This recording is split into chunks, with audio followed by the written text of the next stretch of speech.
여러분 안녕하세요. 비나나입니다. 따뜻한 봄 4월이 왔습니다. 4월 벌써 둘째 주인가요? 날짜가 어떻게 갔는지도 모르게 시간이 참 빨리 흘러가는 것 같은데요. 책 읽어주는 아나운서, 오늘은 타이탄의 도구들이라는 책을 준비해봤어요. 팀 페리스가 지은 책이고요. 자, 이 챕터를 딱 보시면 자, 3장까지 있는데 1장은 세상에서 가장 성공한 사람들의 비밀, 그리고 2장은 세상에서 가장 지혜로운 사람들의 비밀이고요. 그리고 마지막으로 3장은 세상에서 가장 건강한 사람들의 비밀, 이렇게 세 챕터로 나눠져 있어요. 오늘은요, 3장 중에 제가 챕터 한 2가지 정도를 여러분들께 소개하려고 합니다. 자, 보시면요. 제가 여러분들께 읽어드릴 챕터는 3장 중에 6번, 매일 자신감을 쌓는 가장 좋은 연습과 그 다음에 9번, 아무것도 하지 않는 즐거움을 찾아랍니다. 자, 그럼 바로 시작해 보겠습니다.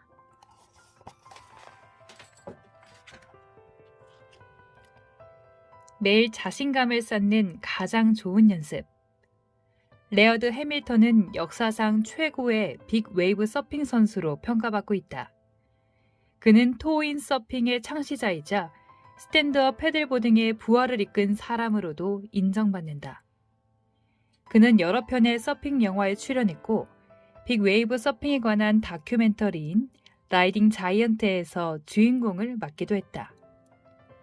가브리엘 리스는 위민스 스포츠 앤드 피트니스가 뽑은 스포츠계에서 가장 영향력 있는 20인의 여성 중 한 명이고 배구 선수로 활약하면서 거둔 성공을 통해 널리 알려졌다. 리스는 여자 비치발리볼 리그에서 4시즌 연속으로 자신의 팀을 우승으로 이끌었다. 이 경력을 활용해 성공적인 모델로 활동을 했고 도전 페제로의 트레이너로 출연하기도 했다. 이처럼 다양한 분야에서 성공을 거둔 덕에 나이키 신발을 디자인한 최초의 여성 운동선수가 될 수 있었다. 롤링스톤은 그녀를 원더우먼 목록에 올렸다.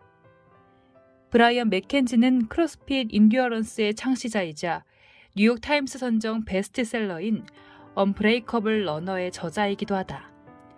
장거리 달리기뿐 아니라 강도 높은 근력 훈련을 이용한 5km 달리기부터 울트라 마라톤에 이르기까지 모든 걸 정복한 인물이다.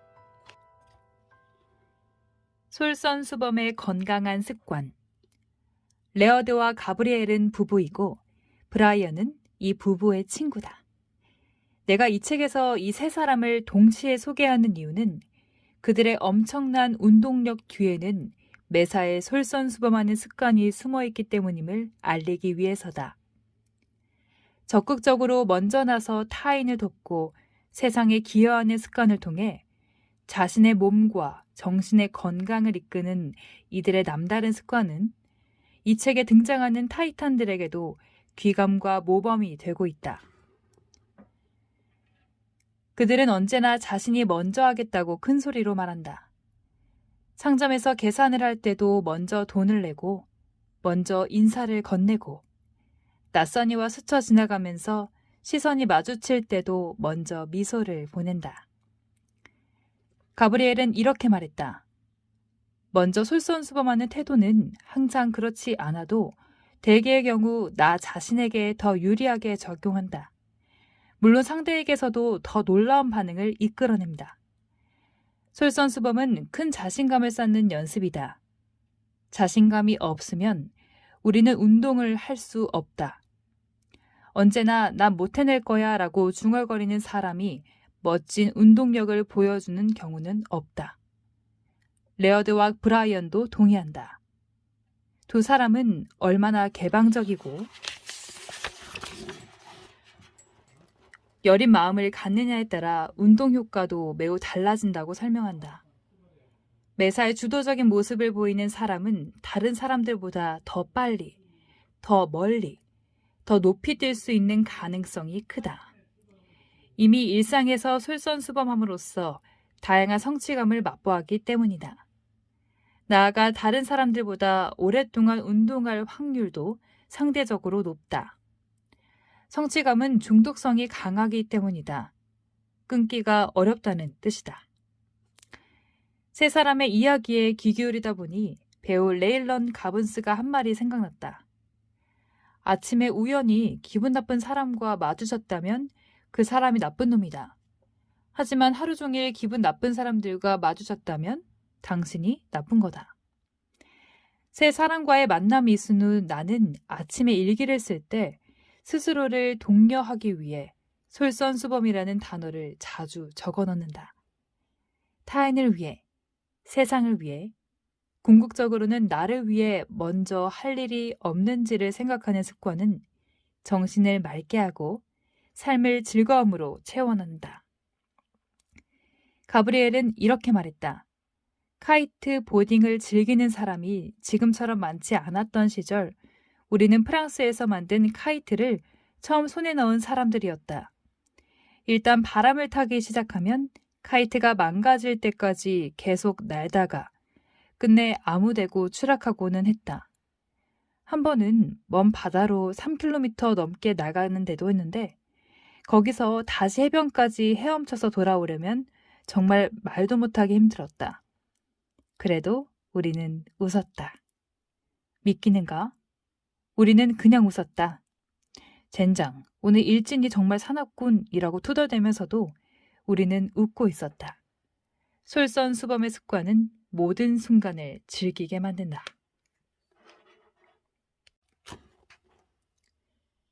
아무것도 하지 않는 즐거움을 찾아라. 팀 크라이더는 에세이 작가이자 만화가다.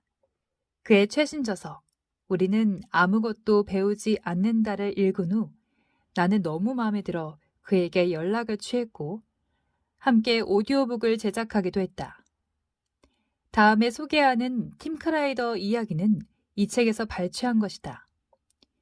뉴욕 타임스, 뉴요커, 맨스 저널에 실리는 그의 글은 바쁜 현대인의 몸과 마음을 일깨우는 통찰로 가득하다. 바쁘고 치열하게 살아가는 삶이란 어떤 의미인지, 그런 삶을 익숙하게 받아들이고 있는 우리에게 꼭 필요한 가치는 무엇인지에 대해 팀은 조용히 일깨운다. 호흡을 편안히 고르며 천천히 감상해보자.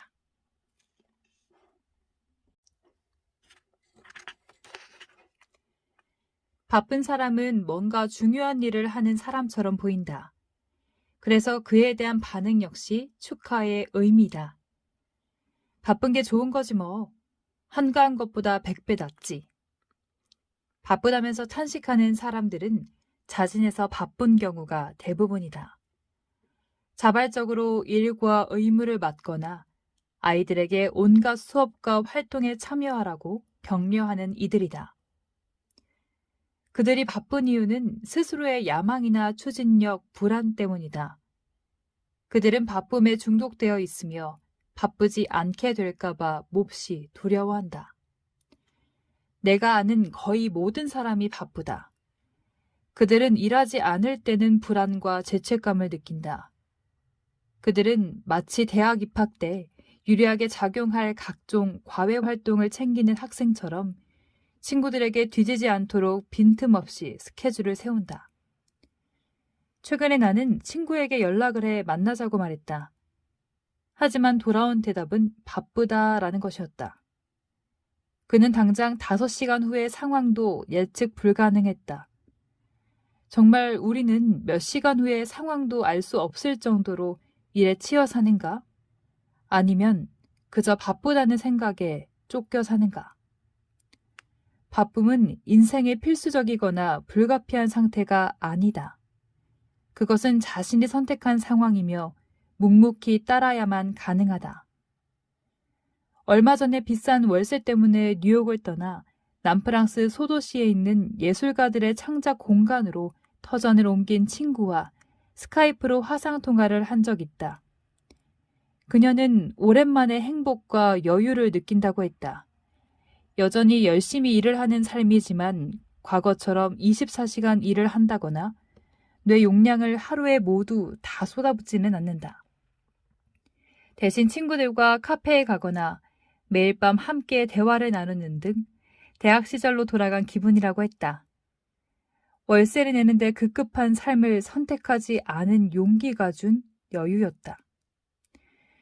그녀는 다시 남자친구도 사귀고 있다. 뉴욕에 살 때는 다들 너무 바쁘고 자기 한 몸 돌보기에도 시간이 모자랐던 터라 로맨틱한 연애는 먼 나라 사람들 이야기였다. 그녀는 자신이 신경질적이고 초조해하며 매우 예민한 성격의 소유자라고 생각했었다. 하지만 프랑스에 오고 나니 절대 그렇지 않다는 것을 생생하게 알았다. 자신을 히스테릭한 사람으로 만든 건 성격이 아니라 환경 때문이었다.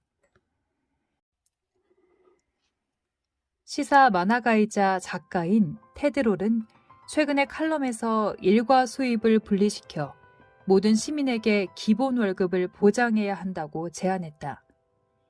이 또한 정신나간 말 같지만 약 100년 후에는 노예제도 폐지와 보통 선거권, 8시간 근무제처럼 기본 월급 보장은 인권의 기초 개념이 될 것이다. 우리를 끝없이 경쟁으로 내모는 바쁜 일을 소아마비처럼 이 지구상에서 멸종시키지 않을 이유는 없을 것이다.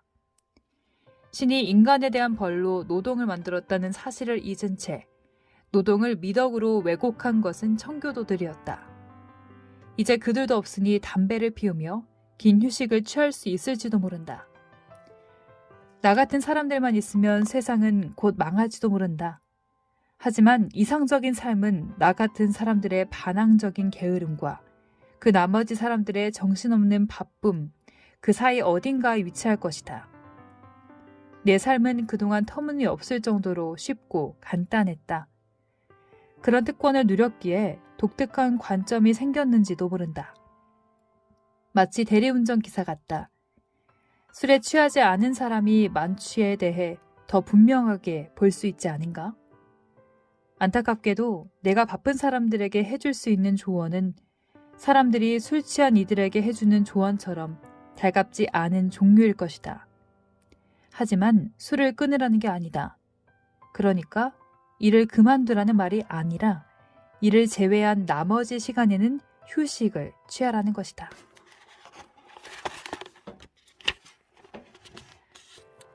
산책도 하고 사랑도 나누고 딸 아이의 공연도 보러 가라. 마치 교실 밖에서 우스꽝스러운 표정을 지으며 친구에게 한 번만이라도 책상을 박차고 나가자고 놀자고 떼쓰는 아이처럼 아내에게 영화를 보러 가자고 졸라라. 내 자신의 단호한 나태함은 대부분 미덕보다는 사치에 가까웠지만 오래전 의도적으로 결심한 것이 있다. 돈은 언제든 벌 수 있으니 돈보다는 시간을 선택하기로. 제한된 시간을 가장 훌륭하게 투자하는 방법은 사랑하는 사람들과 보내는 것이라는 사실을 알고 있다. 죽음을 앞두고 더 열심히 일하지 않고 글을 더 많이 쓰지 않은 것을 후회할 수도 있을 것이다. 하지만 나는 닉과 게임을 하고 로렌과 늦은 밤에 긴 대화를 나누고 헤럴드와 배꼽 빠지게 웃던 시간이 더 많았으면 싶을 것이다. 인생은 바쁘게 살기에는 너무 짧다. 네, 여러분, 제가 오늘 타이탄의 도구들 6번과 9번, 3장의 6번과 9번 챕터의 중간중간에 여러분들께 읽어드렸는데요. 공감이 되실 수도 있고 혹은 나는 조금 공감이 안 되는 부분도 있으실 것 같아요. 저도 이 책을 읽을 때 대부분 공감은 됐지만 제 자신의 성향과는 조금 다른 부분도 발견할 수 있었거든요. 여러분들도 나의 가치 그리고 내가 추구하는 나의 삶의 방향을 정말 긍정적이고 또 시야를 넓게 바라보시는 여러분들이 되셔서 나의 그 버킷리스트가 있잖아요. 그 버킷리스트를 하나하나 이뤄가시는 여러분들이 되시기를 비나나가 응원하겠습니다. 비나나 책 읽어주는 아나운서 여기까지입니다. 다음에 또 만나요.